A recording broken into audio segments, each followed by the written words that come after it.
We lend to the markets that we know and that we're comfortable in. So as investors, invest in markets that you know and you're comfortable in. Welcome to the Big Money Influencers Podcast. We talk with top influencers and experts to help you navigate and prosper in your business. It's all about creating wealth, legacy, and an online presence. Here's your host, Ceanne Livingston.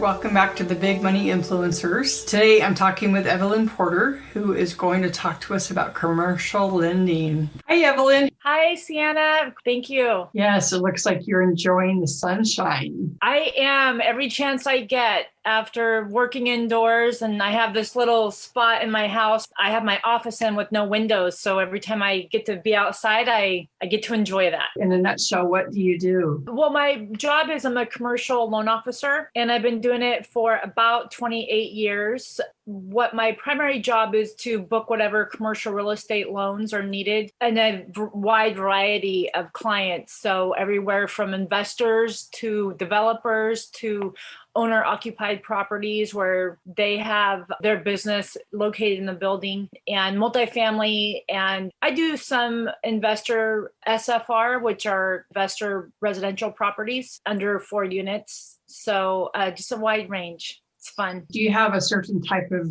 client that you specialize in serving, or is it just whoever comes in and brings in an application? I mean, I definitely have a wide bandwidth of skill set, and a lot of that is driven by the appetite of loans from the bank. So what will happen is, I may get a loan that when I first joined this particular bank, it's been 7 years, I may not have been proficient in lending. However, my loan committee and my chief credit officer are very comfortable with those types of loans. So what I would do is get educated in that. And then now I have a wider range of skill set. However, if there was an area that I would consider my jam, where, you get a loan request and you're like, I feel comfortable. This is what I do. This is where I'm proficient. It would be owner-occupied properties, where you underwrite the business. And I've done a lot for some reason of like underground construction companies. I have a large steel fabrication company, steel framers, things like that. They do high rises. And so you underwrite the corporation or the company as a business, and then you also underwrite the real estate, and they kind of sandwich into each other. So it's just an area that a lot of commercial real estate lenders, they're so used to doing investor properties that when it comes to underwriting a business, they can do it and they know it. And unless you're proficient in it, it does show. So let me ask you, before I dive into more questions about your lending and your program, and maybe give you some tips for somebody that hasn't ever done a loan application and they want to buy an investment property. Let me ask you first, what is your definition? What does wealth mean to you? So my definition of wealth is having the finances available to live the life that I choose, or one having the finances to live the life that they choose. So it looks different to to different people. What wealth means to me is I don't have to worry about food or where it's coming from. I get to enjoy a roof over my head and know that I can create the finances to make that happen. And then when get into wealth would be, I'm driving a car that, maybe I saw my boss drive 30 years ago. I remember when I was a teller, my boss took me somewhere and I got in her beautiful Volvo, white leather interior. It was gorgeous. And I was like, oh my gosh, can this be something that I own one day? So I get to drive those kinds of cars now, go on vacation when I want. So that to me is wealth. I would consider myself wealthy in that area. And then you get to other realms, like you have a person that you've interviewed on this summit named Toby Fisher. He'll choose to go off to Florida and live for a month, and run his businesses from afar, and he and his family go enjoy. And that's, next level for me as well, just getting comfortable with, I can do what I do, and it doesn't matter where I'm at. And especially working from home, I'm like, I could be in Maui right now. And there's this mindset of, okay, this is my comfort zone. And so I get to maybe book a trip to Maui and not take vacation time and tell my boss, you don't need to worry about where I'm at and getting the deals done. So nice. That's nice. It's beautiful. So that's what wealth means to me. Would you consider yourself in corporate Are you in the corporate world? Yes, absolutely. I can represent just fine in a corporate world. What I've found is that a lot of business owners are looking for that connection with someone that they can trust, right? So as a banker, I take care of people's money. They're not looking for this polished corporate person wearing this, three-piece suit. I don't think they have three-piece suits anymore, but that's the language we use. They want someone they can trust, someone they believe is honest, and someone that knows what they're doing. And then more effectively, someone who's going to follow up with what they're committing to.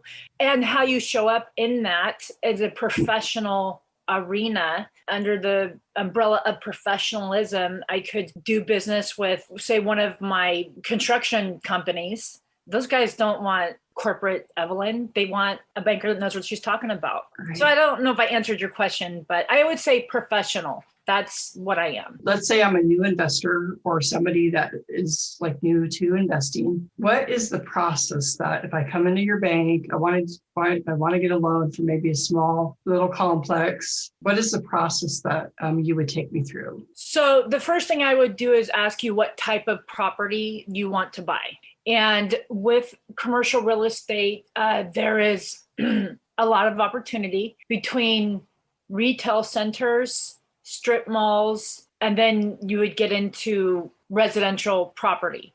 So residential property could be multifamily if you want to buy residential units, small apartment complex. And then we would talk a lot about what your skill set is in that area.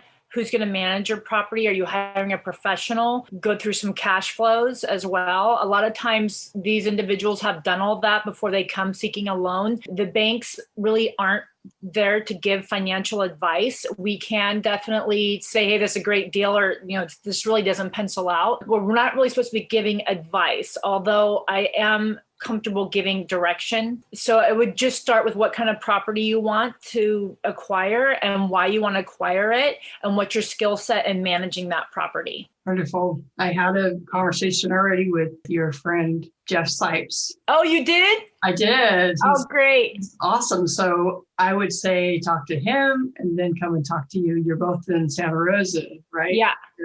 I think he's in the South Bay, but still Northern California. Is that the first step is talking to someone like Jeff, that's going to help you with your credit and get everything in line before they come in to chat with you? It definitely helps to have a credit score over 700. If you feel like you do not, or you may have some credit blemishes from the past, definitely connecting with someone like him can sharpen things so that when you come to the lender, everything is in alignment. If you already have good credit, then you don't really need that service per se. He helps a lot of people, especially home buyers. I feel like that's an area that people get they have an immediate interest rate sensitivity when they're buying a home loan versus commercial property just based on credit score. Do I need to come up with a business plan? That's a good question. The first thing is, are you investing as an investor in commercial real estate, which you don't need a business plan at all? The second level, and which is what I talked about, which is owner occupied, which is you have a business and you're buying a building for your business. And within that, the only time you would need a business plan is if you have a startup. And if you have a startup, a lot of times because if you're already established and you already have a strong history in your business, you don't need a business plan to buy real estate because you're already proven. The banker can see what you've created.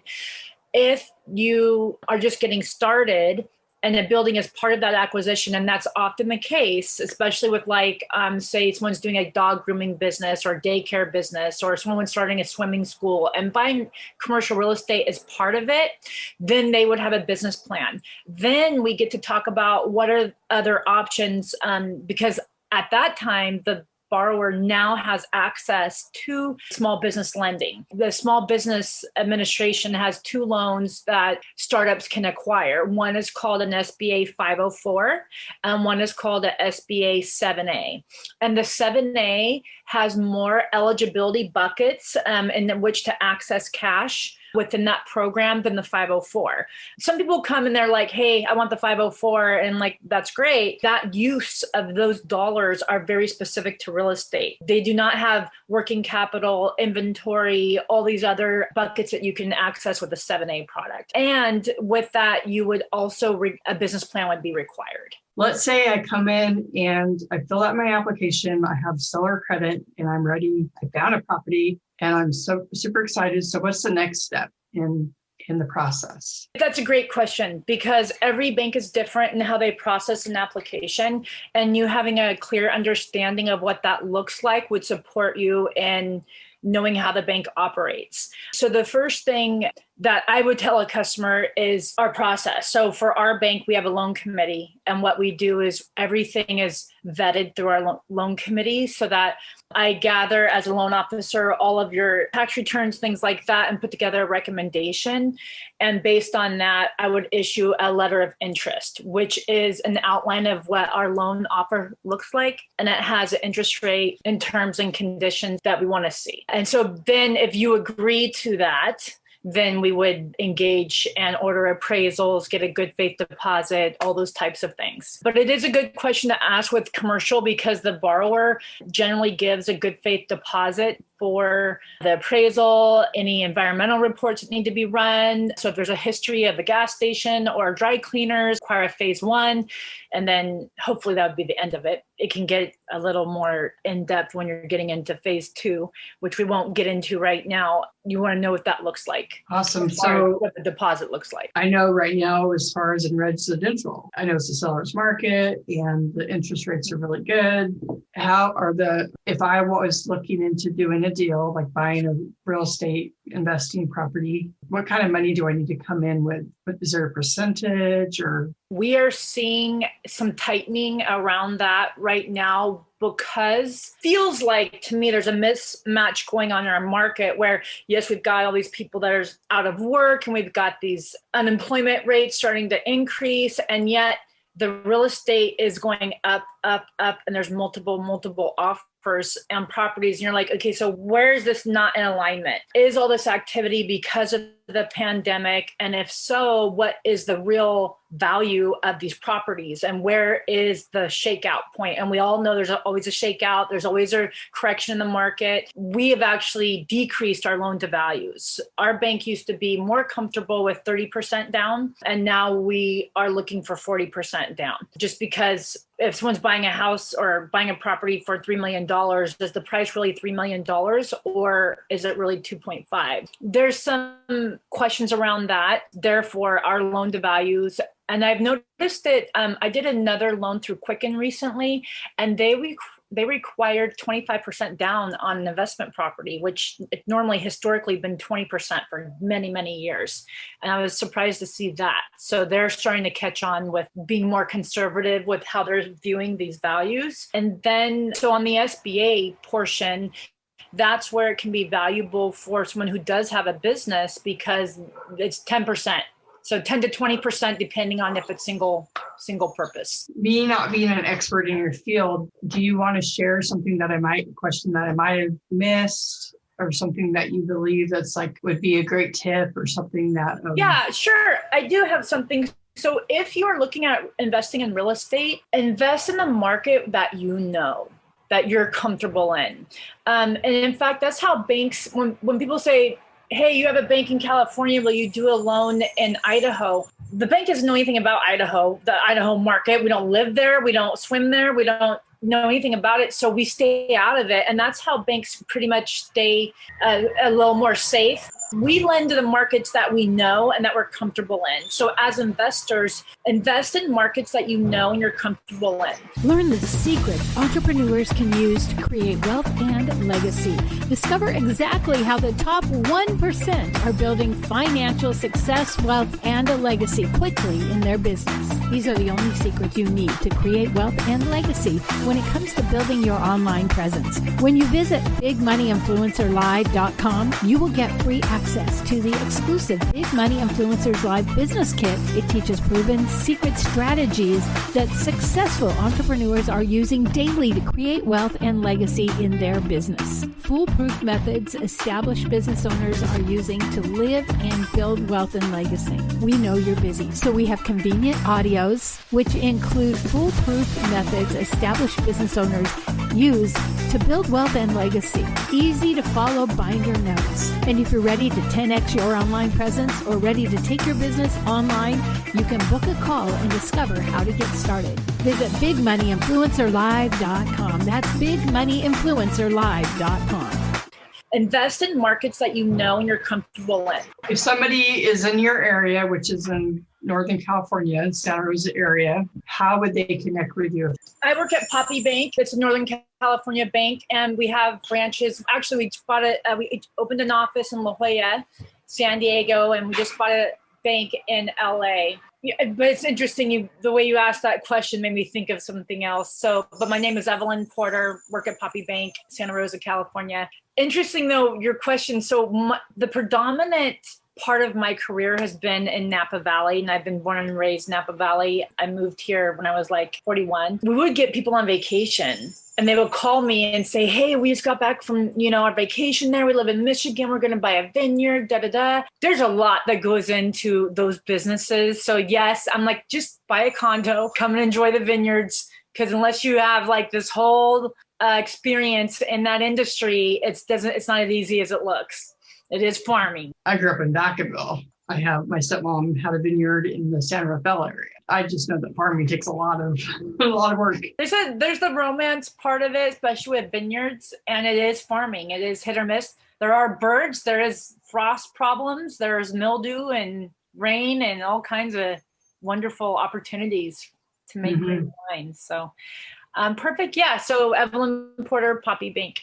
Well, it's nice to talk to you today. Thank you for joining me. I really believe that this video is amazing and will be very, very helpful, because so often when you're like buying a property, even residential, it's like there's so many things that it's when it's stressful and you don't know what the process, and just having the information is so helpful. So thank you. Yeah, absolutely. And, if someone's looking for a good loan officer wherever you're at, ask around to your friends that own properties that have an experience with that loan officer. There's two different kinds of commercial lenders. One is a straight business development person. They're the person that you walk in, they have a desk in the lobby, they're in sales, and they might do very, very well. And some banks have those people set up more of salespeople, and they don't have a lot of education behind them in understanding cash flows, understanding ratios and how those numbers are derived, tax returns.